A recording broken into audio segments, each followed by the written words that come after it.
హిందూస్కి ఇప్పుడు మీరు అన్నారు రామాయణం చదవట్లేదు, భగవద్గీత చదవట్లేదు, ఎంఎస్ చేస్తాడు, అమెరికా పోతాడు, జాబ్ చేస్తాడు.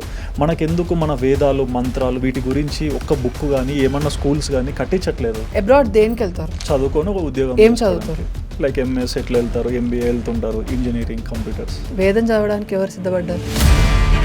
ఒక ముస్లిం అంటే ఏదైనా మాస్క్లో కానీ ఎక్కడైనా మసీద్లో ఎక్కడైనా ఒక రాజకీయ నాయకుడు వచ్చి టోపీ పెట్టుకొని ఆ చెద్దరు అక్కడ కప్పి మౌల్వీ చెప్తాడు, మాకు ఈ ఏరియాల్లో మీరు గెలిచిన తర్వాత మసీదులకి ల్యాండ్లు ఎలొకేట్ చేయండి, గవర్నమెంట్ ల్యాండ్స్ అనగానే నేను వచ్చేగానే అది చేస్తా అంటాడు.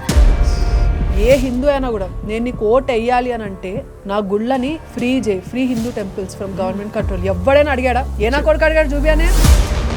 ఎందుకంటే మనకు అవసరం లేదు కదా.